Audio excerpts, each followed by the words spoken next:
ഈ വീട് വെച്ച് ഞങ്ങളിവിടെ താമസമായിട്ട് ഒരാഴ്ച കഴിഞ്ഞപ്പം മഴ പെയ്തപ്പം ഇവിടെ ഇപ്പം നമ്മൾ ഇരിക്കുന്ന ഈ ഭാഗത്ത് അവിടെ നല്ല ചാറ്റൽ ഇങ്ങോട്ട് വന്നിട്ട് ശരിക്കും ഇവിടെ നനഞ്ഞു. ഞാനപ്പം ഇദ്ദേഹത്തെ വിളിച്ചു, ഫോൺ എടുത്തില്ല.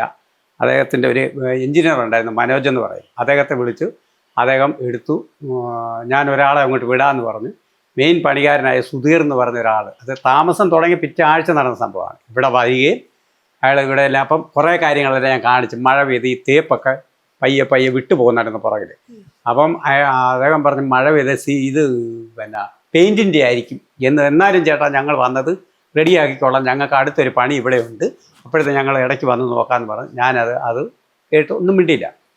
അവിടെ നാളെ വന്നു. ഞാനിങ്ങനെ കുറേ കാര്യങ്ങൾ പറഞ്ഞു കൊടുത്തു. എന്നാൽ ഈ ഫ്രണ്ട് ലൈറ്റ് കത്തുന്നില്ലായിരുന്നു, ഫ്രണ്ട് സിറ്റോറിൻ്റെ ലൈറ്റ് കത്തുന്നില്ല. അപ്പോൾ ഉടനെ ആയതുകൊണ്ട് ഞാൻ പറഞ്ഞു. അപ്പം അവർ പറഞ്ഞു ഞാൻ ഒരാഴ്ച കഴിഞ്ഞ് ചേട്ടാ ഞങ്ങൾ വന്നോളാം, മഴ ഒന്ന് മാറിക്കോട്ടെ. അതായത് കഴിഞ്ഞ ഓഗസ്റ്റ് മാസം നടന്ന സംഭവം, സെപ്റ്റംബറിൽ നടന്ന സംഭവമാണ്. അപ്പം മഴയൊന്ന് മാറിയിട്ട് വന്ന് ഞങ്ങൾ വൃത്തിയാക്കി, ഇപ്പം വന്നു കഴിഞ്ഞാൽ അത് പിന്നെയും പോകുമെന്ന് പറഞ്ഞു. ശരി, ഒന്നും മിണ്ടിയില്ല.